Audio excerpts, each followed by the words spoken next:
Good afternoon. Without further ado, it is my pleasure to present once again the sexiest sexyologist in his house, Dr. Hormone.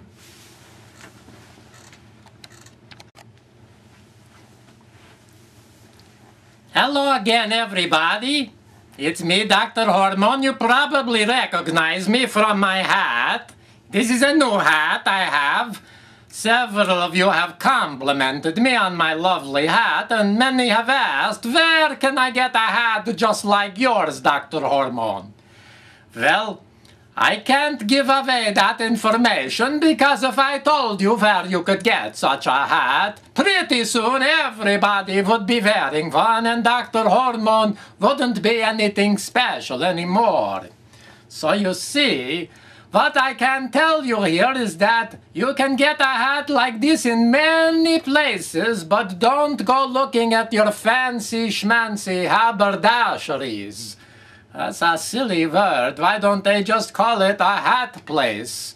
You never hear people say, I like your haberdash, do you? No, they say, very nice hat you have, Dr. Hormone. So why don't they call it a hat place instead of a haberdashery? You understand what I'm saying? Anyway, I have to let you in on a little secret here. You know that announcer guy? That's not a different guy. That really is me. This is such a cheesy operation they run here that they make me do the announcing. They make me deliver the lecture. They make me run the camera. They make me feed myself. They make me do my own costuming. You like my smoking jacket? Here, let me show this to you. Yeah, you can't see it. It's a very nice smoking jacket. I don't smoke, but the jacket smokes, and so anyway, that's why we have this smoking jacket. Anyway, today, let me get on with the show here. I need to talk to you about male genitalia. Now, for those of you who do not understand male genitalia, this is not men who are not Jewish. That would be something else. Male genitalia has to do with the stuff that men have, you know, the junk, the stuff that follows you around all day if you're a man. Well, actually, it doesn't follow you around, you follow it around all day. So you see, anything that you spend 24 hours a day following around must be important to you, and so it deserves being talked about. So that's what we'll do. I also brought along, because they say two heads are better than one, I brought along a friend just in case I need advice.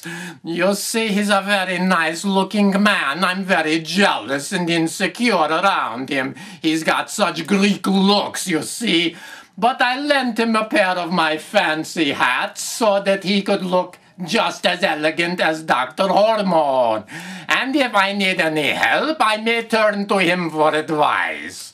Okay, so usually the term that is used by doctors and people who are trying to be adult would be the penis. But when you say penis, people get very upset and freaked out. So what I would advise is using peni, because if you use peni, nobody will know what you're talking about. But peni is actually two penises, which is even worse than one penis. But people won't know the difference, so we'll say peni in this case. Okay. So, we're going to talk about the various names. Name is an important thing. Dr. Hormone has a name, and this gives me some sense of identity. And your peni has names too, and what you call your peni gives it its own identity, so this is important. You just don't want to pick any old name. No, you think about what you call your peni. So, some people call it a Willie. A Willie, okay. You never hear William. You would not call your peni a William or anything like that. You call it a Willie, a very informal name. Conjures the image of doctors and loafers rather than something serious and formal like a tuxedo. So your peni is an informal thing. Sometimes people call it a dick. Okay? Never a Richard. That would be silly if someone says, "Can I see your Richard?" You wouldn't know what they're talking about, but if they say, "Show me your dick," you'll understand right away. So once again, we have a relatively informal name for the peni. Okay, what other names do we use? We use the name Peter, okay? He has a very nice Peter.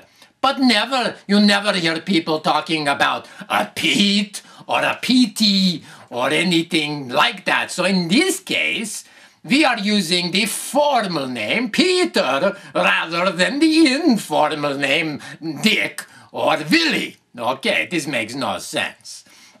Now, some people use terms like Vivi, Vinky. I think a man who talks about his Vivi or his Vinky is really a little boy in the body of a man trying to be cutesy, okay? So, if you want to say Vinky, you grow up one day and you'll use real terms like Dick and Peter.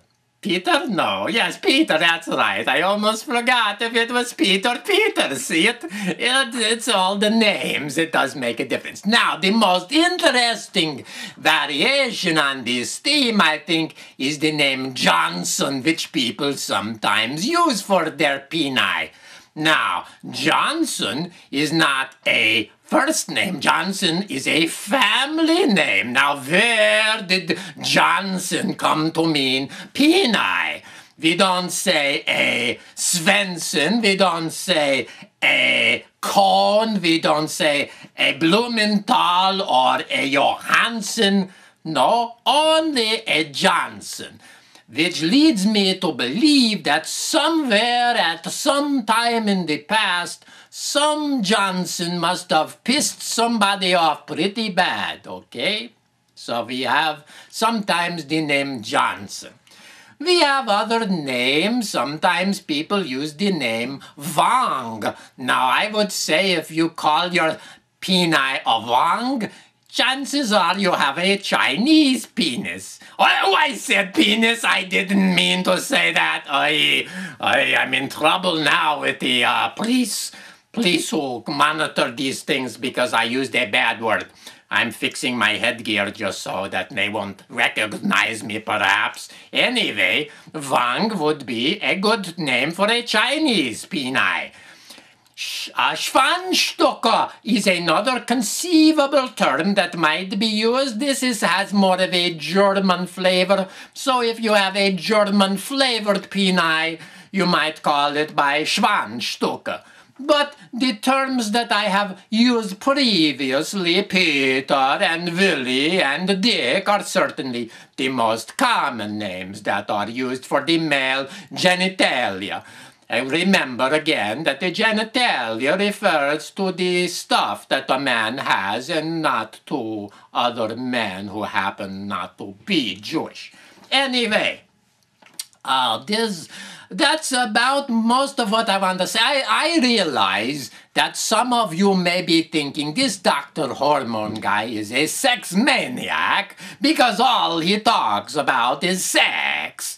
Well, I want to assure you that Dr. Hormone is simply a maniac and not a sex maniac. I actually prefer playing with words more than I do playing with sex, as you maybe can tell from some of the ridiculous concepts I have laid out for you today.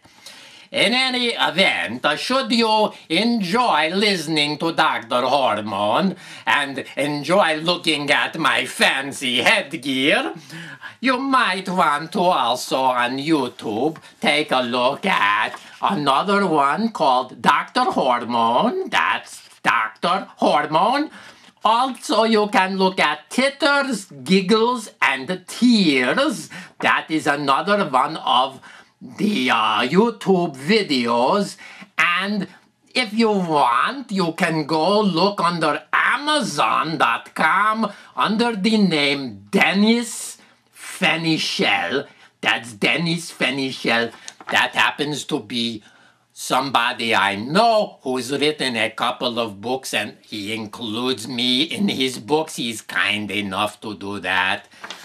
Dr. Hormone saying, adios, amigos. It has been a pleasure talking to you once again. And remember, always be sexy. Bye for now, sweeties.